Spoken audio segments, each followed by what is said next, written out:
Cool. So I'm going to record it. All right. So I was just saying that and I'm going to change the view to speaker just for a quick second. And then I'll change it back to gallery when we have a discussion. Okay.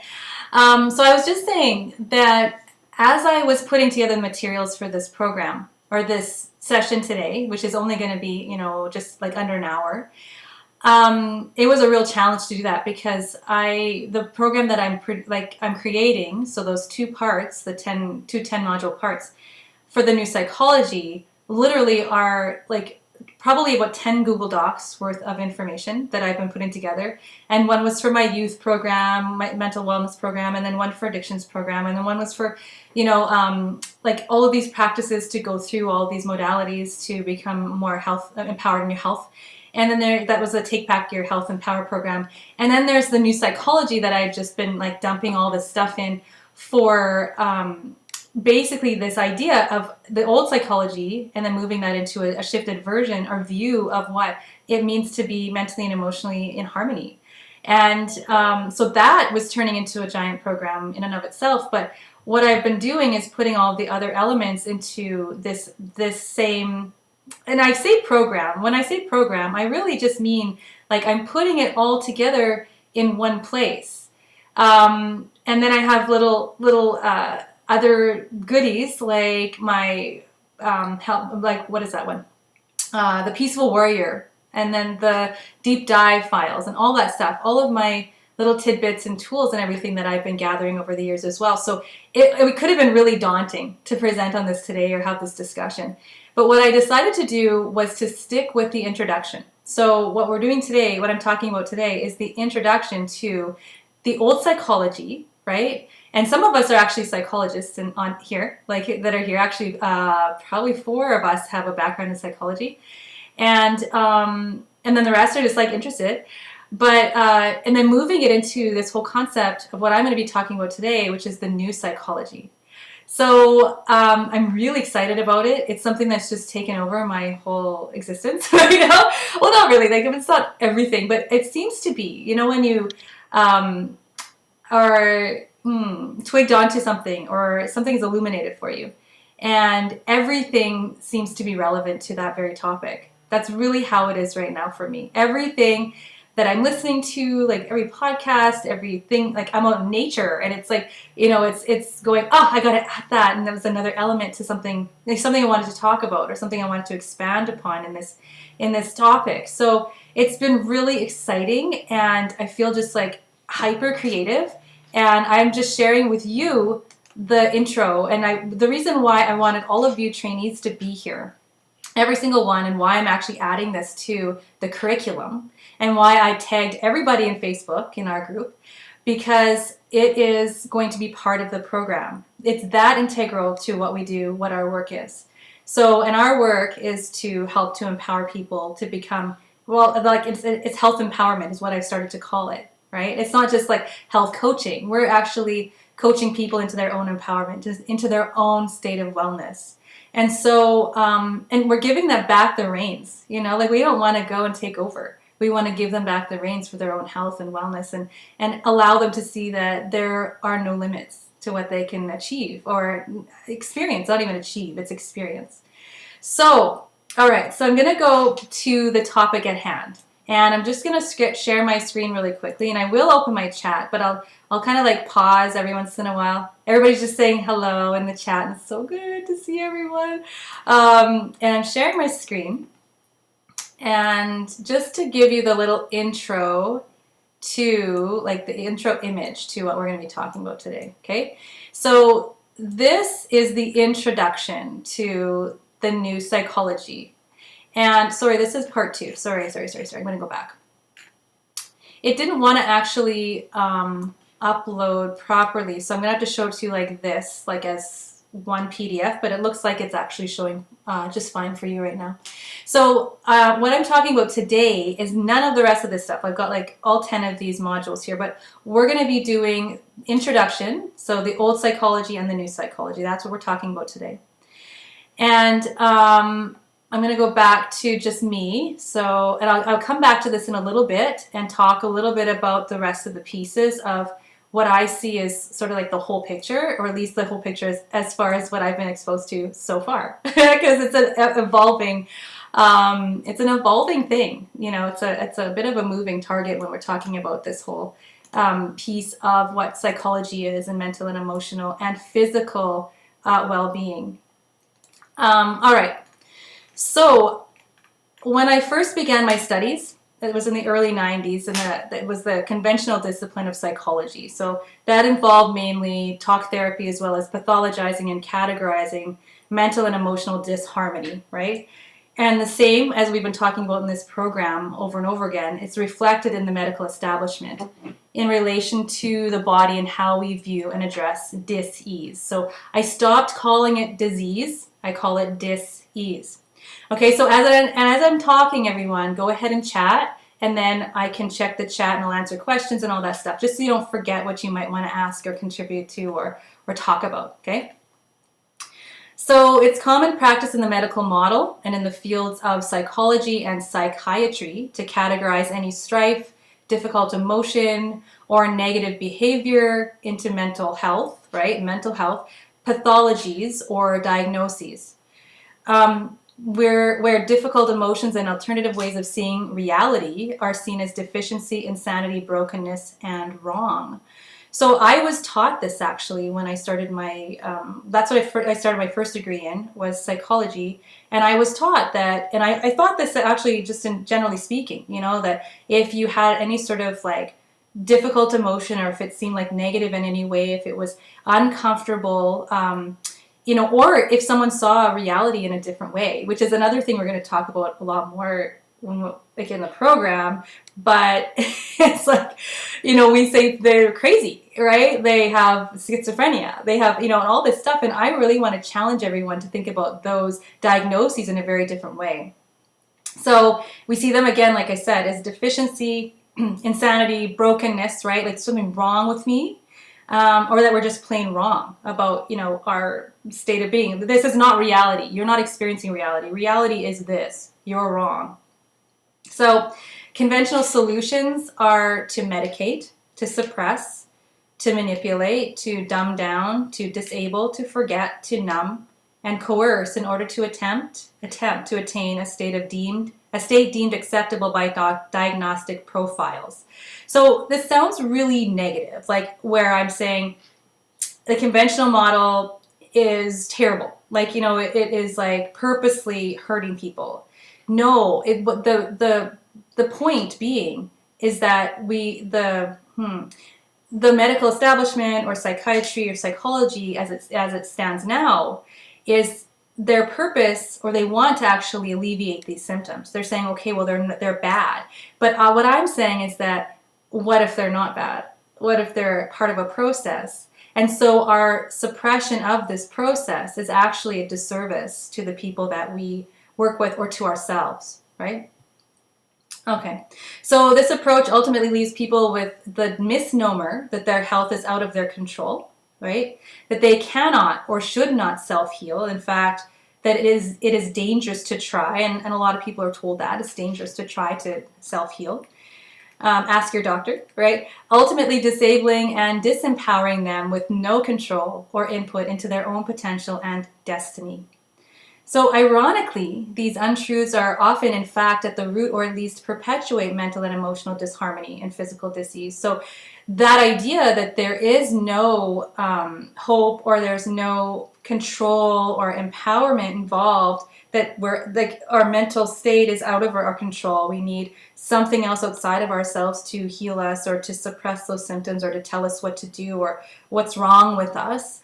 That actually, in fact, can create those states of anxiety, depression, anger, frustration, you name it, physical manifestations in the first place. All right. So, however, the pursuit of symptom suppression leads only to simply that, which is suppression, where there is no healing or evolution, potentially leaving people deeply dissatisfied, physically ill, and lacking the knowledge and understanding it takes to overcome and transcend their current challenges and limitations. So rather than listening to the body's and the soul's cues, the conventional standard of care is to silence the signals that a process of healing must and is, in fact, already taking place. So that's something to pause on. Maybe, perhaps, and this is what I'm going to, challenge the old model with, is these feelings of discomfort, these uncomfortable experiences, may be the healing process itself. And so when we move people away from that healing process, or dumb it down in any way, or silence it, we're actually robbing them of that, of their journey through and into a place of post-experiential growth, is what I like to call it. Some people say post-traumatic growth, but I like to broaden that term to post-experiential growth. Okay, and I have to say, I did that very thing. I used to think that that's what we needed to do, and have since rethought that and shifted into this new way of thinking about our mental and emotional and physical wellness. All right, so our emotional, mental, physical experience leads us to discovery. Our bodies and emotions signal us when we are out of harmony or in need of some kind of evolution, when there is a lesson to be learned in order to lead us into further understanding of the self. The lessons will continue to come by way of physical manifestations we call symptoms, or mental and emotional disharmony we call mental illness and psychological pathologies, unless recognized and addressed, unless healed, unless brought to harmony, unless the lessons have been learned or the stuck energy has been released.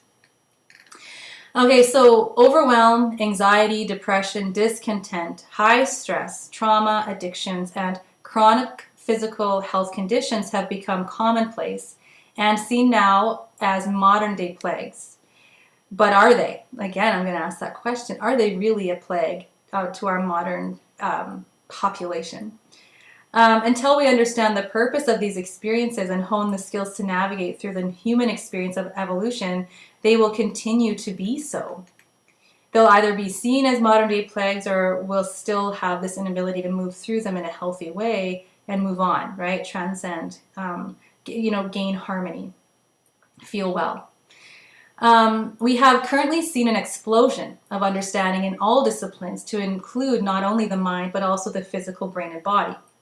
Our environmental and lifestyle inputs, epigenetics, and how the nervous system and vagus nerve dictate not only mental and emotional wellness or onset of dis-ease, but also our physical conditions that always involve the immune system as well. One way to demonstrate how this plays out in our material bodies is as follows. All right, so we always talk about this in the program, right? So toxicity and deficiency, right?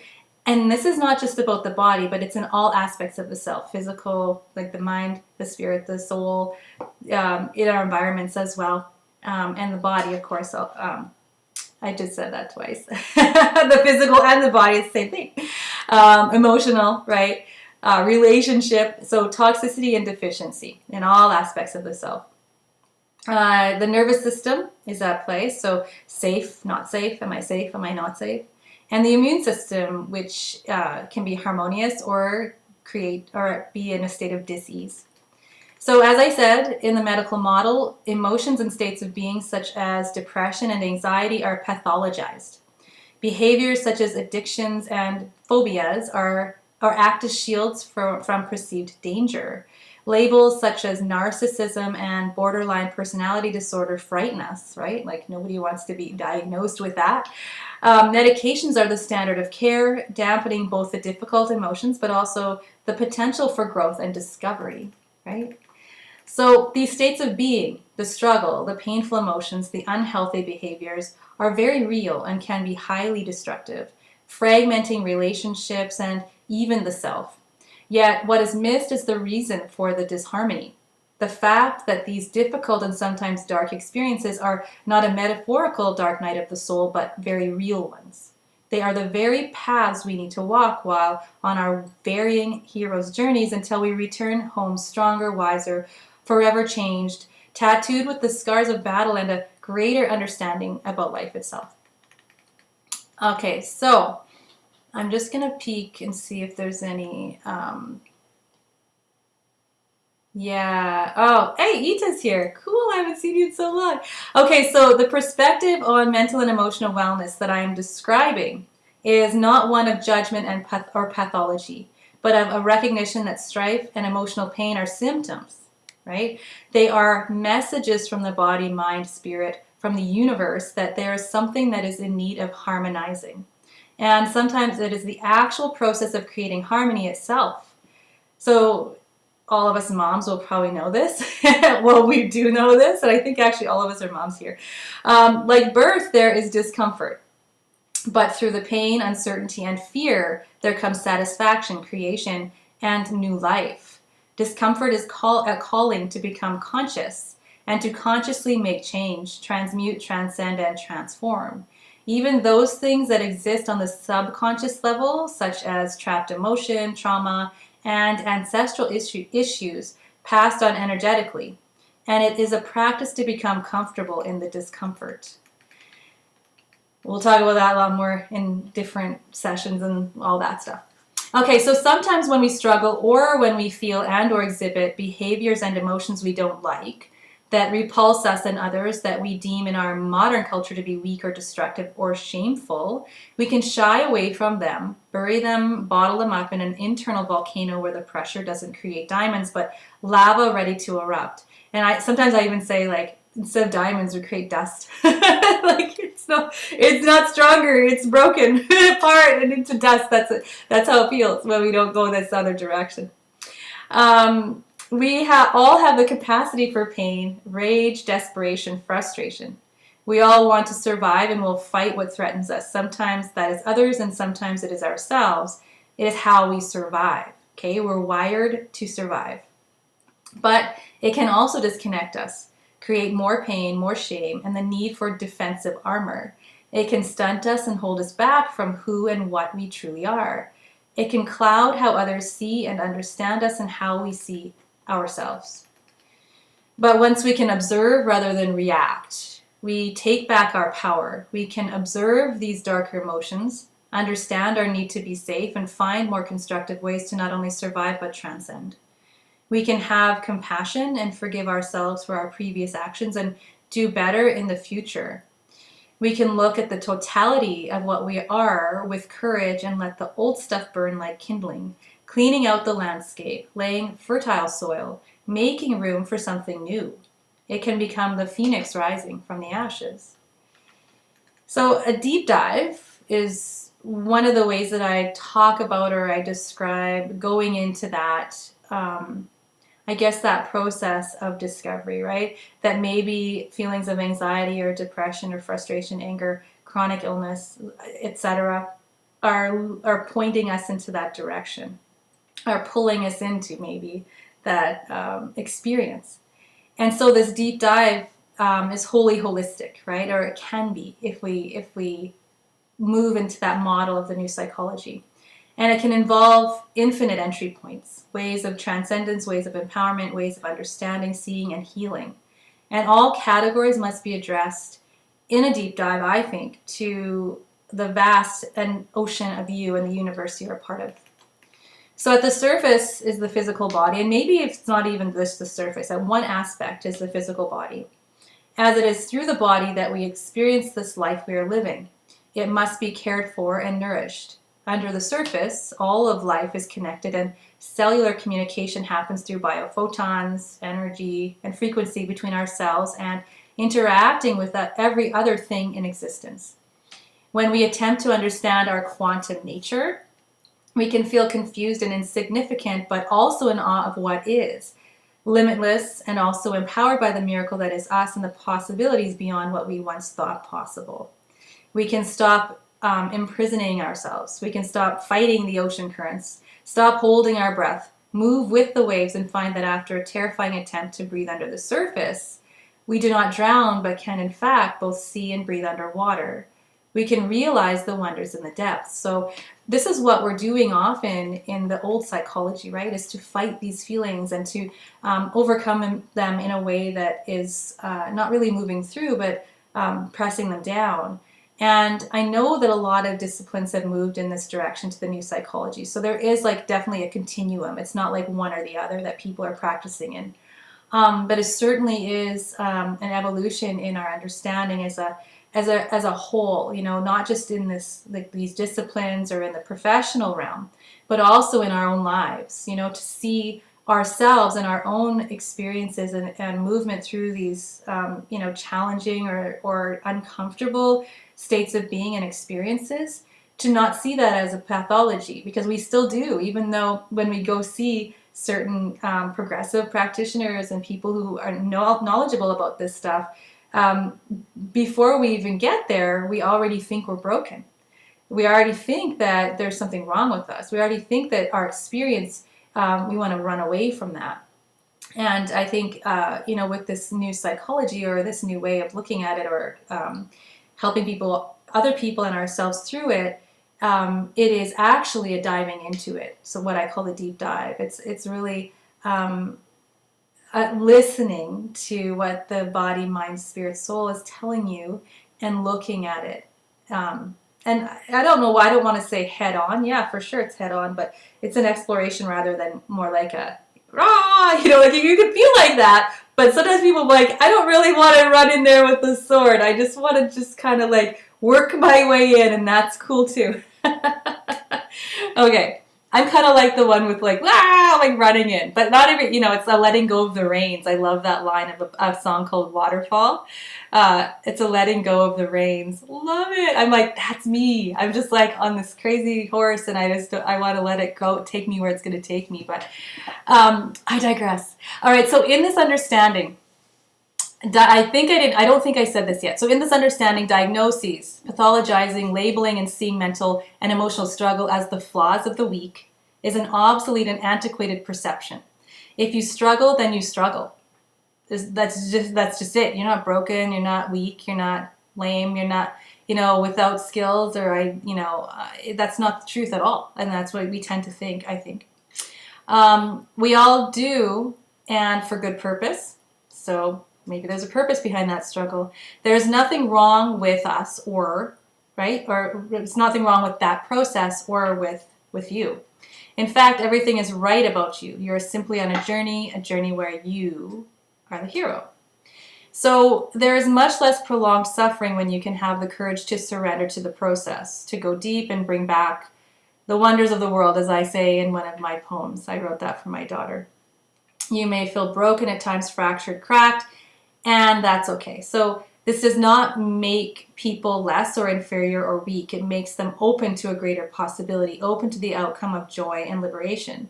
It makes people open to the sensations of their bodies, the expansiveness of their minds, and the bliss in their hearts. It makes them open to connection and a limitless existence. So when we feel like contracting, and this is like part of the shifts that I'm going to be taking you through in just a second, but when ourselves and our clients feel contraction, really the opposite needs to happen, is to expand. And the more contraction there is, it's like a muscle, right? The more contraction there is, the more pain is to be had. And really to release that pain, whether it be physical or mental or emotional, is to actually surrender to the experience, and to really release, expand, relax, right? It's kind of like when I think about practicing yoga. My yoga taught me a lot about that, and it wasn't just about, you know, releasing physical pain. It was actually about the mental and emotional aspects of my life as well. And there were constantly parallels between my physical body, if I was out of balance with, you know, practicing tree pose, for instance, and I knew I was out of balance in my life. It was always parallel. It was always parallel. And when I would balance, when I was feeling balanced, I was, you know, performing tree better. And when I was actually when I would practice tree pose, I would feel more balanced in my life. So that's just one entry point out of probably like 1,000 that we could talk about in relation to this new psychology and this new deep dive. Okay. So it is time, and I really mean this. So it is time that we congratulate ourselves on being cracked. Oh, wait. I was gonna say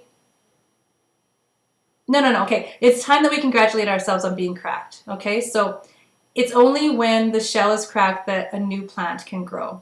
It's the cracks that let in the light. It's time we redefine what is normal, right, or healthy when it comes to both our minds, bodies, and hearts. To meet the very foundational human need, which is to know thyself in order to understand life itself. That's really like the basic, I think, the reason why we're here, is to stop medicalizing health and immerse ourselves into the flow of the evolution of our existence.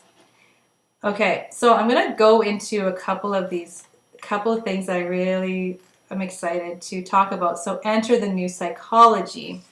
And this is going to be a little bit more discussion style for you. And I'm going to give you a visual to look at as we go through that for the next few minutes. And I'm going to peek at the chat to see if there's any questions and if anybody wants to come off of mute and just chat with me a little bit or contribute some thoughts or ideas or whatever you want to say. And then we'll move into some of these shifts that I want to actually talk about. So here's the chat. I'm going to go to the gallery view and just some saying hi, made it. Thank you, Ita. Ita says, so grateful for your brilliant, loving leadership. Yay, thank you. And then,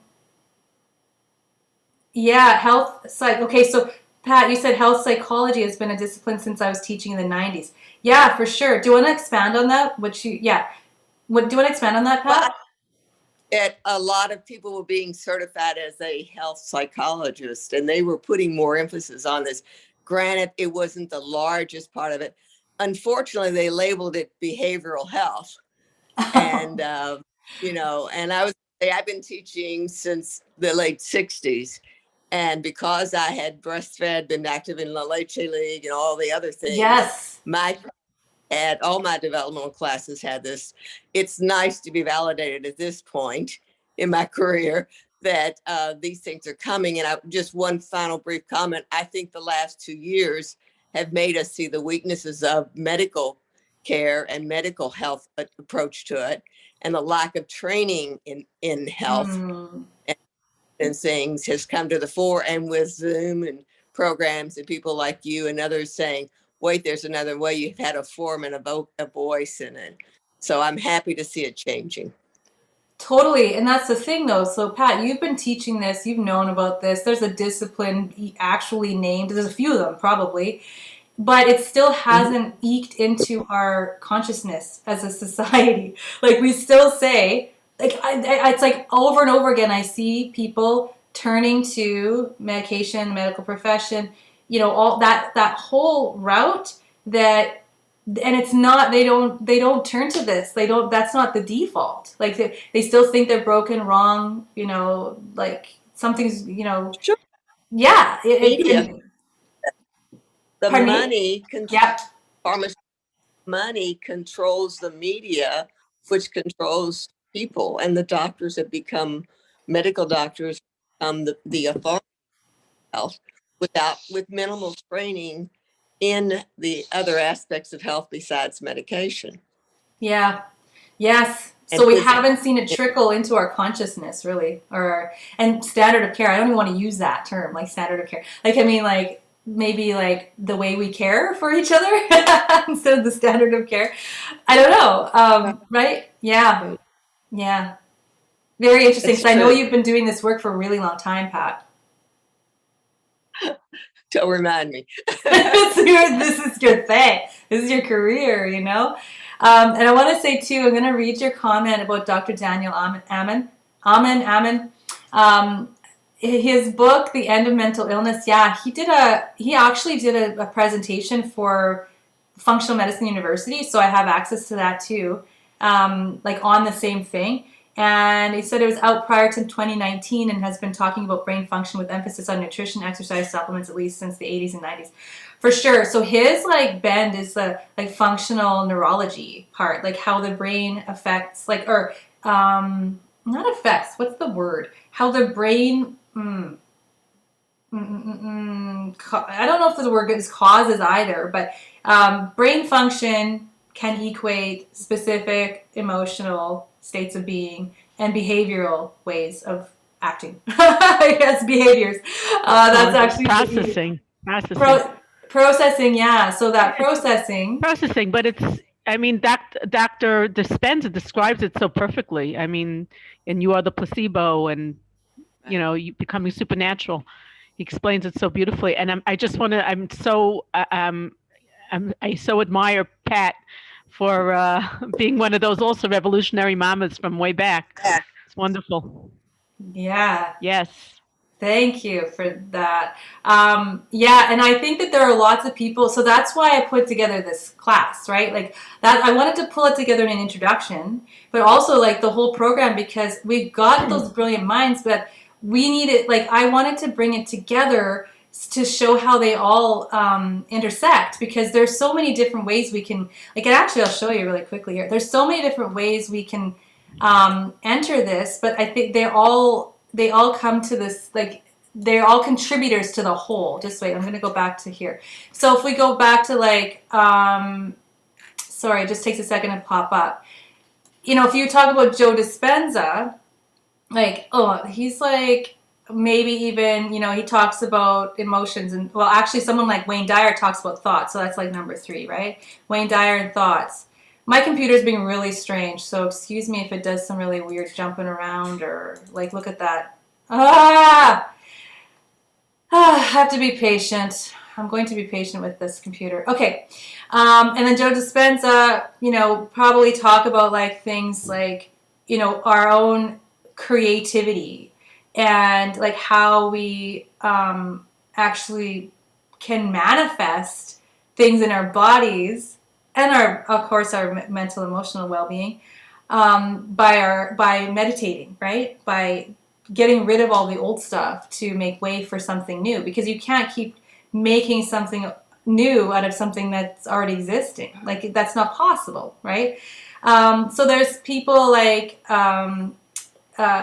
what's his name, Matthias De Stefano, and he talks about like the 9 dimensions even. Like he talks about what is reality, period. And people who grapple with these questions, they don't really always have the words to put with what they're thinking about. So they don't have the vernacular, the language. So they think they're kind of nuts. They think that they're weird and different if they don't have the right circles or people to talk to about this. And if they're busy, like if it makes them feel at all, maybe a little like fearful or anxious or even depressed because they're deeply in this, immersed in this maybe thoughts about it, or a confusion, that could be dumbed down or suppressed and diagnosed as some kind of mental health problem when they're really just trying to figure out life, or experiencing something that might have been difficult in life, and maybe in a healthy way, maybe not so healthy. So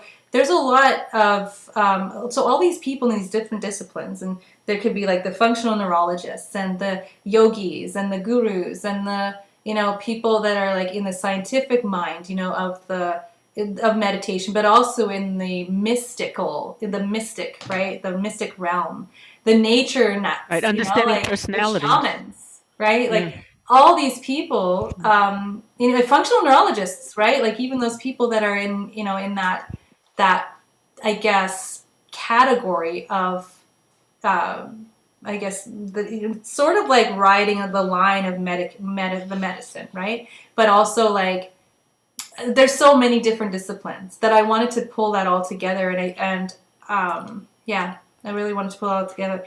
Ita, what were you saying? I'm sorry.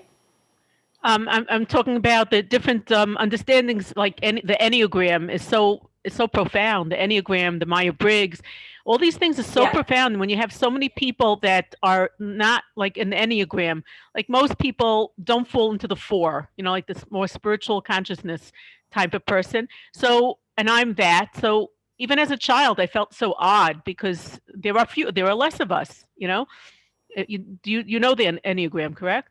Oh yeah, there's and that? also like Yeah. 19 personalities. I think it's 19, and then there's Right.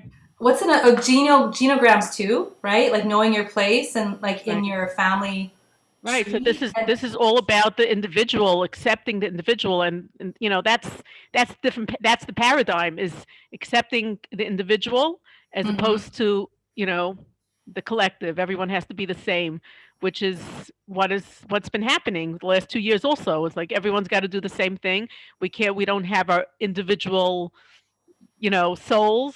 Doesn't mm, matter. Everyone take the same drug, the same whatever. So that's one thing. I just have an example. I know a couple who had recently gotten married, both into health, mm. both very much into health. One went to the to Joshua, what's his name, Joshua Rosenthal's place in integrative nutrition, Okay. right? You know that Oh place, yeah. Institute for, right? Isn't Institute for his name Integrative Joshua? Nutrition. Yeah, IIN. IIN. IIN. IIN. Mm-hmm. IIN. Right. She went there, and he's also very into health. You know, reading Dr. Dispenza, Yep. and it happened that she we, you know, they didn't know the whatever. Nobody really knew that she was going to a therapist for years for dysfunctional anxiety Mm. and couldn't get rid of it. And a few Mm-hmm. months into the marriage, it just sort of blew out. Like she wanted to take a psych drug, Mm-hmm. and the husband like did not, you know, he did not bargain for that.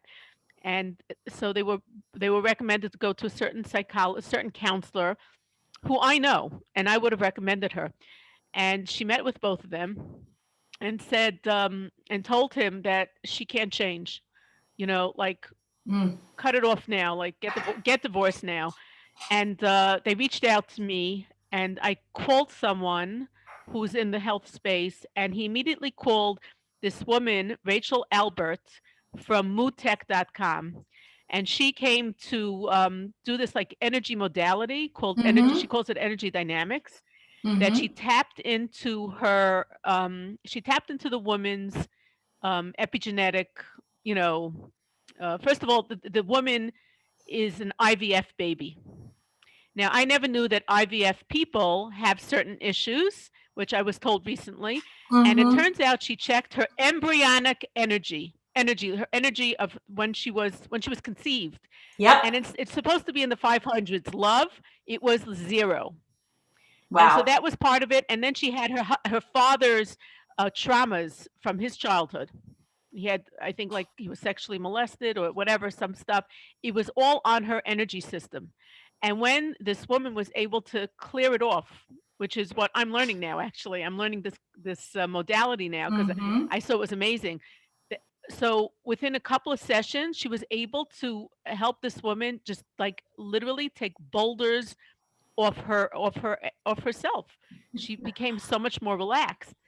I mean, she recommended her to go also to a good therapist, but it was like amazing. She just like it's cleaned off the garbage, and she was able to unbelievable, unbelievable. You It got to look at is. that website, Well, post moodtech.com. that in the chat. Can you do that? Put it in the chat. I'll post it. I'll post it because Okay. that's how everyone comes to it. I'll post it. Yeah, Okay. you Because just okay, check so out some of the Ita, classes.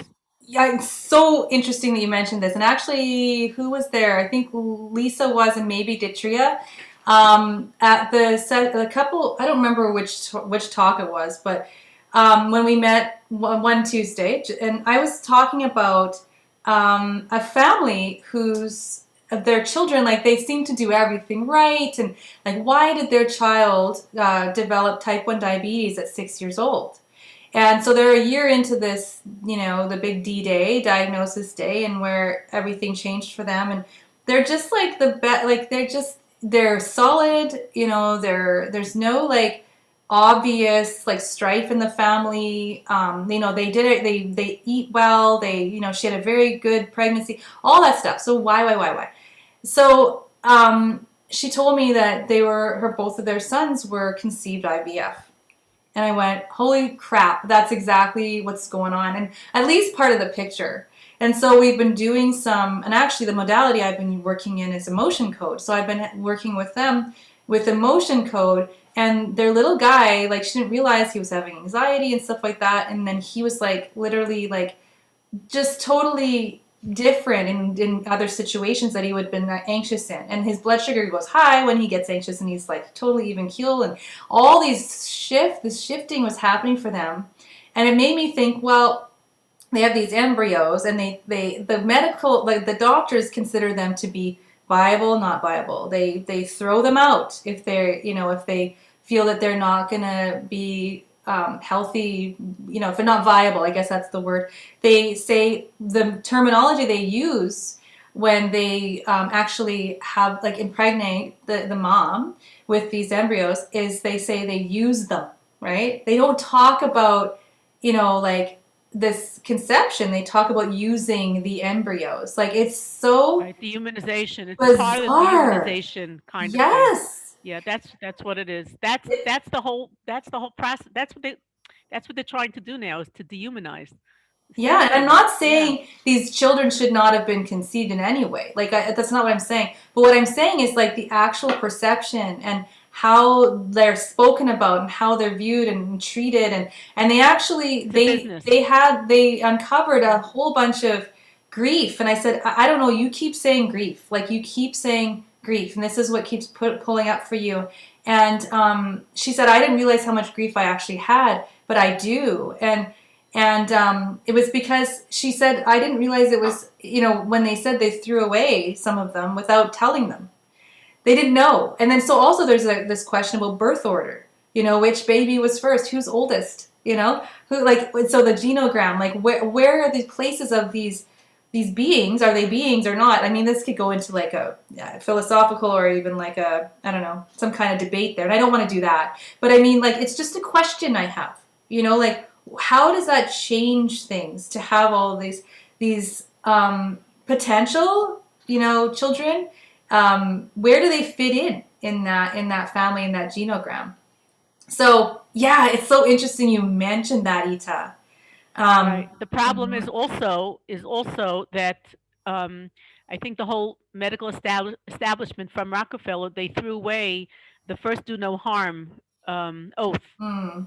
So Mhm. so they're not learning that there's much better ways for fertility and to conceive. Right. Much better ways. That as well. Yes. There's no Yes. reason to damage humanity this way. I mean, it's unbelievable what's going on. Mhm. In the communities here, there's, they're just getting money from pharma. You could see Merck right behind there whenever they do fundraising for these organizations, and nobody learns how to eat properly. No one learns, even brands, Evan Brand, about, Yeah. all the functional medicine people are saying, in order to have a healthy baby, a truly healthy baby today, we have to, prepare high schoolers to detox. Yeah. They got to detox already. They have to Yeah. learn, because the first baby just just absorbs all the garbage. Well, and that's why we So need to move this into is this a big this new issue psychology, right? Like, so you can see immediately. here, like, right, like we do, because you can see here the stuff that I want to talk. I'm talking about in that, like, let's say the first 10 sessions really is about, like, what this actually means to be whole, human, healthy. What these experiences are, and then, like what you're talking about, like this whole detox thing, or like talking about the body, like what does it mean to care for the body? How we care for the body affect our mental and emotional state? How does it affect our behaviors?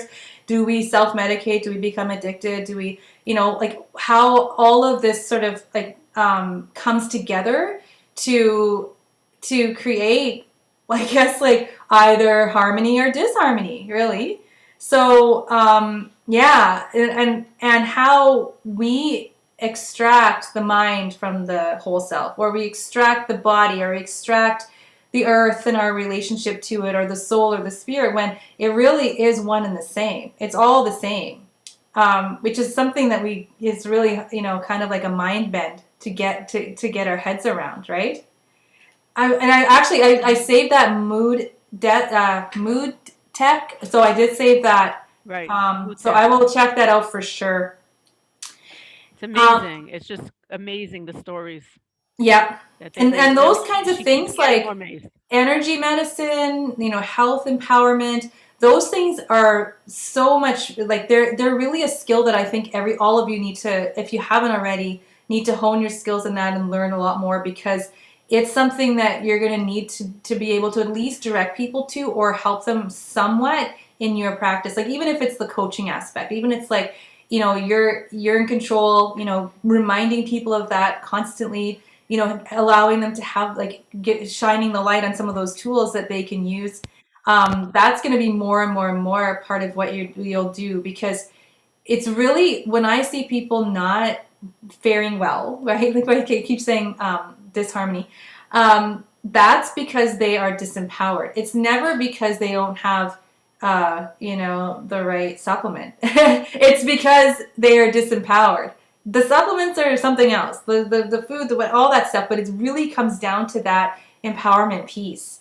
And so if we can help people to say, well, all these like things that they are going through, that's normal, and that is actually maybe part of the healing process. And if we can help them to move toward this new psychology, these concepts, that's when we really see people getting well.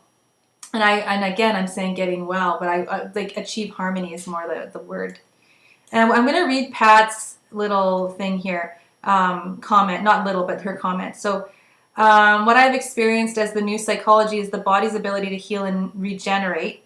Totally. I'm actually doing a session every day. I've like actually blocked off an hour and a half a day to join this group that does just that. They actually do instant healing. It's like, okay. Right? Because we do have this evolution and we do want to know thyself. So we do, there's practices and their experiences and all this stuff, but really it comes down to like we can be healed at any time, at any moment, if we listen to anything that Joe Dispenza says, or people like that. His process is actually even longer than a lot of other people's, to tell you the truth. So that's another thing to be expanded upon. But and so Pat's saying also the mind is a unique entity and not specifically the brain. Yes. The energy connection with the universe. Yep. The carrying of ancestral cells with their experiences in our DNA, and the ability to have pure consciousness experience. Pat, what have you been into? I think you've been reading and watching the same stuff as me. I'm not kidding. Tell me.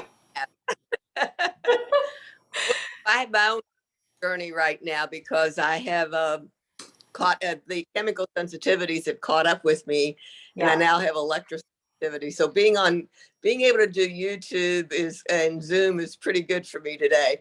Okay. However, I'm also seeing that and learning a lot about the dynamic neuroregenerative system as well in terms of my own healing.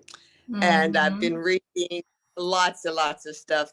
I've kind of shifted away from working so much, and I keep my few cherished clients for a couple of days a week so that I can continue to do my healing and do all the reading. And so I have a whole shelf of books that I'm dabbling in right now. Wow. So, and it's so exciting to think, and yet so fraught with danger given the current pharmaceutical lock on our system. So we need to move. We need to be active in this movement right now of reclaim.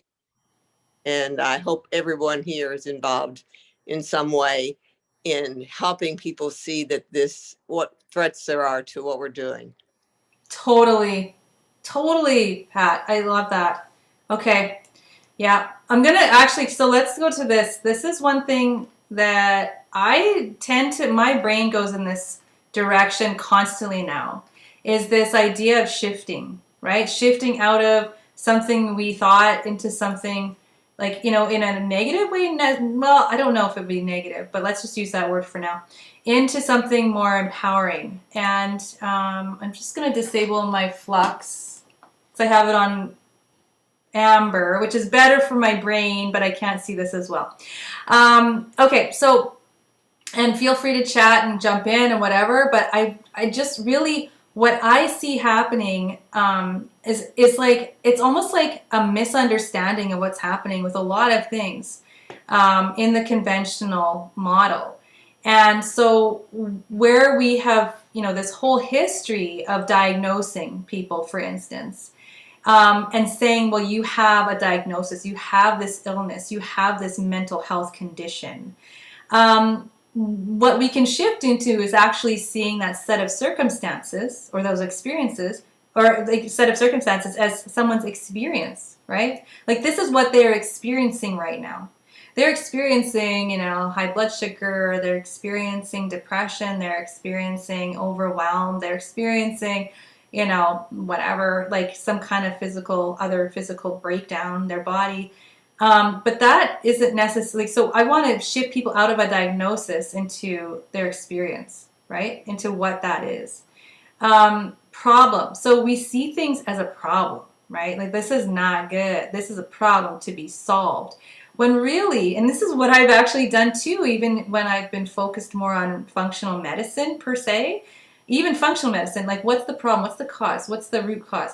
Yeah, we need to do that. But instead of seeing that as a problem, we see that as like an experience or a root or a disharmony or something happening in the body. Like it does. So when you say it's a problem, it's actually a judgment, right? You're making a judgment on this experience, on this symptom or whatever is showing its head. So instead of seeing a problem, we actually see it as a solution. It's kind of like cholesterol in the body, right? Like we thought, and still many doctors still think that cholesterol is the problem when it's actually the solution. It's actually the protective mechanism of the body, right? So a lot of things actually are the case in the physical body, but also in the mental emotional state too. So we see depression as a problem when maybe it's the solution. It's the pulling inward that needs to happen to move through some kind of event or learning process or evolution, right? A step in your evolution. Pathology. Okay, so we see things as a pathology. We've got these, again, problems, this diagnosis that comes out of a pathology where it's like, it's like a dysfunction of the body. When actually, perhaps it's the process, right? Perhaps it's the process of healing or the process, like I said, of evolution.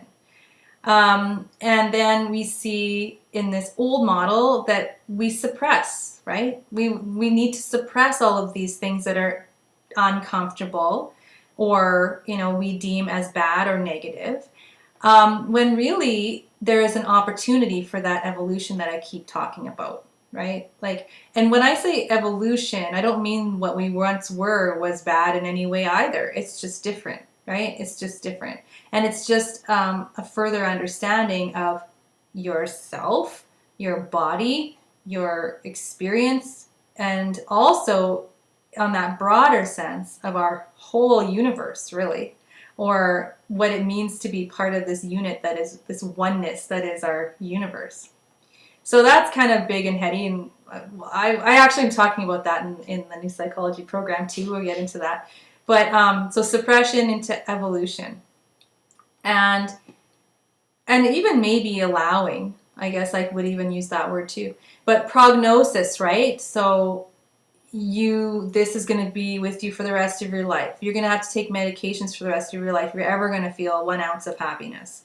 You're going to have diabetes for the rest of your life. You're going to die in, you've got 6 weeks to live. That's like the worst. Like I find that so offensive when I hear someone say, oh, the doctor gave him 2 weeks to live. You don't give anybody a length of time for their life. Like I find that so offensive, and it's really can be a death sentence. I mean, that's what Joe Proctor said. He said, not to believe a death sentence prescribed by a doctor, right? And I'm not saying all doctors do that. I'm just saying when they do, it's offensive. It's. I think it should be malpractice. Actually, it's just not true. Especially with what we know about the power of the mind and belief. And how if we do believe that, how that can affect the outcome, right? People have actually died with a prognosis or with a wrong diagnosis even, and said, you have cancer, and they die and they actually didn't have cancer. Like, how is that? Anyway, so prognosis, turn that into possibility. So instead of saying you have this or that or whatever, we see the possibility, right? So not going by what might have happened or could happen according to what we already know, opening that possibility up to what we don't know and to look at it as an experience, right? So yeah, even with things, and I've had clients who have cancer, been down that road quite a bit, actually, in a very significant role in these people's lives. And I don't mean I'm great. I just mean that I was close to them, or am close to them. And so it's more like seeing the possibility and of the experience. So what could happen? This healing or this journey, this understanding, this evolutionary process, moving that prognosis into possibility, curiosity. What's next? Wrong. So again, you're wrong if you're ill. You're ill, right? If you have dis-ease, disharmony, all that, you're wrong. And moving that, shifting that into the knowledge that people, and we are each perfect. We are all perfect. And people say, well, what are you talking about? Perfect. But actually, that's true. That's true. We're perfect. This is exactly what we need to be. There's nothing that needs to be fixed. Again, like broken as opposed to, healing as opposed to being broken. Having breakthroughs, right, rather than breakdowns. So yeah, we need to break down barriers. We need to, sometimes, like, people even use the metaphor of the phoenix rising from the ashes, right? Or, putting it back, putting something together, or creating something new, but you have to first destroy the thing that came before. I actually wrote about that when I wrote my thesis for my master's degree. And I talked about sort of like the body politic and pregnancy, childbirth, motherhood, and how that tears you down. Like, it's like you don't even know what you were before because you had to be born anew. And it's this same thing in that birthing process that happens. And I talked about how people, or moms or mothers or women, would talk about that experience in their poetry. So it was really quite a fun exploration. And at the time, my daughter, I was pregnant and had a baby twice in that time it took me to actually write that thesis. So I was like experiencing it as I was writing it. I already had my son, but yeah, so that was quite the thing. Okay, so illness, shifting that into seeking harmony, right? So instead of seeing that experience as illness, it's the body, the mind, the spirit, the soul, all that. It's trying to seek harmony, right? So last thing I'm going to leave you with here, and we can discuss a little further if you'd like, is the conventional solutions, and I say in quotation solutions because, again, we only need solutions if there's a problem, is to medicate, suppress, manipulate, dumb down, disable, forget, numb, and coerce. And our new understanding, and again, I've tried to do those things, and especially if there's someone that you care about, and you're like, I want this to go away for you. I want you to, believe in this so that this goes away. And yet, let's forget about that. Like, we all have those tendencies to want to kind of move in that direction. We just want it to stop. We don't want to do the work. But the new understanding, and it's even better, right? Like, it's better than ignoring it because it moves people through it. And again, post-experiential growth happens. So it's to nourish rather than medicate, right? Release rather than suppress. Understand rather than manipulate, right? Like, I want to know what's going on with my body, with myself, with you, rather than change you in any way. Enlighten instead of dumb down. And then enable rather than disable. So we want actually these processes to happen. We want to remember who we are, how perfect we are, right? Instead of continuing to forget all of the stuff that really makes us us and human. We want to feel rather than numb. Like, go through those things. It's like, seeing those animals that we talked about. Like, I've said this when I've taught about the nervous system and how animals shake when they have trauma, like, or potentially traumatic events. So really high stress events, and they tremble and they go through those feelings of like fear and la la la, and it tumbles all the way through, and then it's released, and then they carry on with their lives, right? So we want to feel it. We want to encourage our clients or ourselves to feel those things. And then encourage and inspire. We don't want to coerce, right? We want to encourage people. We want to inspire them. We want them to be, like I said, empowered in their health rather than bullied, right? Or pushed, or when they're into something that they don't even necessarily believe in, right? We want them to feel inspired because then they're intrinsically motivated to seek harmony. Okay.